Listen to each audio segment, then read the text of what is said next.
इस वीडियो में देखेंगे जानेंगे simple and easy mini chip and best electrical main board कैसे बनाते हैं, किस तरह से मार्किंग करते हैं, किस तरह से फिटिंग करते हैं और किस तरह से इसका कनेक्शन करते हैं प्रॉपर तरह से स्टेप बाय स्टेप पूरा डिटेल में। अगर आप ये जानना चाहते हैं तो इस वीडियो को शुरू से लेकर अंत तक जरूर देखिए। तो इसके लिए सबसे पहले हमको एक बोर्ड शीट लेना होगा जिसका साइज होगा 8x6 और उसके बाद लेना होगा हमें एक main switch, 2 kit card fuse जिसका साइज है 16 एम्पियर और मेन स्विच भी हमारा 16 एम्पियर का है। सबसे पहले हम किट कार्ड फ्यूज के ऊपर वाले हिस्से को निकाल देंगे और यहाँ पे स्क्रू ड्राइवर लेंगे और जो मेन स्विच का जो कवर है इस स्क्रू को खोल करके इसको भी बाहर निकाल देंगे। इसलिए क्योंकि जो वायर हमें ले जाना है या स्क्रू कसना है, बोर्ड पे फिटिंग करना है प्रॉपर तरह से, उसकी मार्किंग करने के लिए यहाँ पे एक बार कवर रख करके ज़रूर जांच कर लेंगे ताकि हमारा किट कार्ड जो फ्यूज है वो रोके नहीं।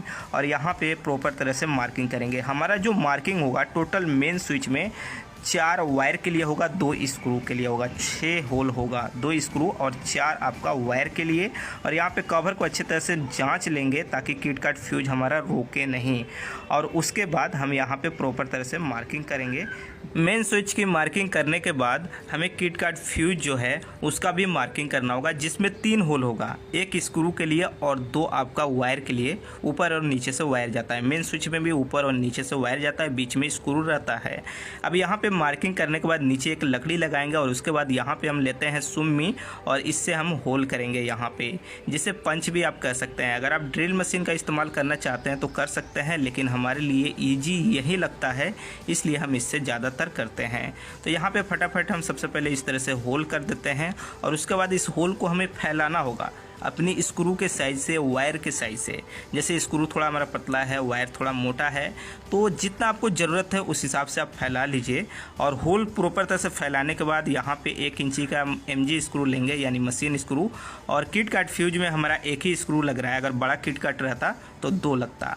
इस तरह से हाथ से सबसे पहले स्क्रू और नट को फंसा देंगे। उसके बाद आपको स्क्रू ड्राइवर से इसे प्रॉपर तरह से टाइट करना होगा। क्या होता है कभी कभी नट घूमने लगता है तो एक साइड से आपको प्लायर से नट पकड़ लेना है, दूसरे साइड से स्क्रू ड्राइवर से आपको टाइट करना है। खास करके ये भी होता है कि किट कार्ड फ्यूज में 1 ही स्क्रू लगता है तो बार बार आपका किट कार्ड फ्यूज घूम जाता है। तो उसे सीधा करने के बाद पकड़ के प्लायर से आपको नट को कस देना है, तो इस तरह से प्रॉपर टाइट हो जाता है। उसी तरह से सेम आपको किट कार्ड फ्यूज में यहाँ पे स्क्रू डालना है, कस लेना है। इसमें 2 स्क्रू लगेगा, हम यहाँ पे 2 स्क्रू को भी कस लेते हैं। जिधर हम नट कस रहे हैं अगर वाशर लगा देते हैं तो और बेहतर होगा, पर हमारा यहाँ पे होल प्रॉपर है इसलिए वाशर नहीं लगा रहे हैं। ऐसे अगर होल आपका प्रॉपर नहीं है तो वाशर जरूर लगाइए।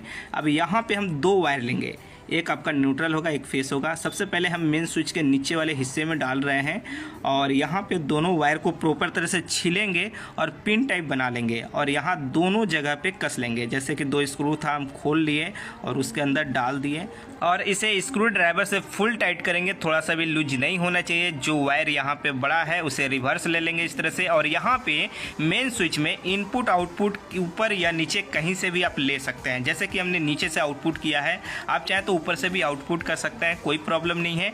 फिर यहाँ पे 2 वायर लेंगे और 2 वायर किट कार्ड फ्यूज में हम लगाएंगे। यहाँ पे इसके अंदर प्रॉपर तरह से डालेंगे और स्क्रू को फुल टाइट करेंगे। किट कार्ड फ्यूज में भी नीचे या ऊपर कहीं से भी इनपुट आउटपुट कर सकते हैं, कोई प्रॉब्लम नहीं है। तो जैसे कि हम ऊपर से जो है ये आपका इनपुट कर रहे हैं, लेकिन आप नीचे से भी कर सकते हैं। और वायर को इतना बड़ा हम कटिंग कर देंगे यहाँ पे। फिर उसके बाद 2 वायर लेंगे और प्रॉपर तरह से इसको छीलेंगे और इसके बाद मेन स्विच के अंदर इसको डालेंगे और इसको पिन टाइप बनाएंगे। और जो 2 पॉइंट हमारा बच रहा है दूसरा साइड, यहाँ पे हम डालेंगे और प्रॉपर तरह से फुल टाइट करेंगे। कोई भी इलेक्ट्रिकल काम कर रहे हैं, कहीं पे वायर का कनेक्शन कर रहे हैं तो कभी लूज नहीं होना चाहिए और फुल टाइट कर लेंगे। और यहाँ पे फिर इस वायर को इतना बड़ा कटिंग करेंगे, छीलेंगे और किट कार्ड फ्यूज के अंदर डाल देंगे। अब ये क्या हुआ हमारा, सबसे पहले किट कार्ड फ्यूज में हमारा लाइन आएगा, उसके बाद हमारा मेन स्विच में जाएगा और मेन स्विच के बाद आउट कर जाएगा। तो यहाँ पे दोनों वायर को प्रॉपर तरह से हम क्या करेंगे, किट कार्ड के अंदर यहाँ पे कस देंगे। तो इस तरह से हमारा कनेक्शन इसके अंदर कंप्लीट हो गया। कनेक्शन कंप्लीट करने के बाद मेन स्विच का जो कवर है उसे लगाएंगे और उसमें जो स्क्रू है उसको प्रॉपर तरह से फुल टाइट कर देंगे और उसके बाद किट कार्ड फ्यूज लगाएंगे। किट कार्ड फ्यूज में हम वायर बांध दिए हैं, लोड के हिसाब से बांधा जाता है, कितना लोड पे कितना मोटा वायर बांधे दूसरे चैनल में वीडियो है, आप उस वीडियो को देख लीजिए। अब यहाँ पे कनेक्शन हमारा फाइनल हो गया। जैसे किट कार्ड से हमारा इनपुट होगा मेन स्विच से ये वायर आउटपुट होगा। तो हम नीचे से निकालेंगे इनपुट और ऊपर से आउटपुट। इसी हिसाब से बोर्ड बनाने के लिए पार्टी हमसे कहा है। नीचे हम लकड़ी का बोर्ड लगाएंगे। तो यहाँ पे बोर्ड पे इस तरह से रख करके स्क्रू कसेंगे और थोड़ा सा कटिंग हम कर लिए हैं वायर निकालने के लिए। जितना मोटा आपका वायर है उसके हिसाब से आपको कटिंग करना है। और उसके बाद यहाँ पे ड्रिल मशीन से होल करेंगे और यहाँ पे स्क्रू को 1/2 इंची लेंगे, स्टील का रहेगा, और इसको कस लेंगे। इसी तरह से आपको चारों कॉर्नर पे स्क्रू को कस लेना है। स्टील स्क्रू 1/2 इंची का रहता है और ये ड्रिल मशीन से कीजिएगा। सुम्मी और पंच से करेंगे तो टूटने का संभावना ज़्यादा रहता है। अब नीचे से हम इनपुट का कनेक्शन कर देंगे, ऊपर से आउटपुट का कनेक्शन कर देंगे। तो इस तरह से सिंपल और ईजी और cheap and best electrical main board आप बना सकते हैं।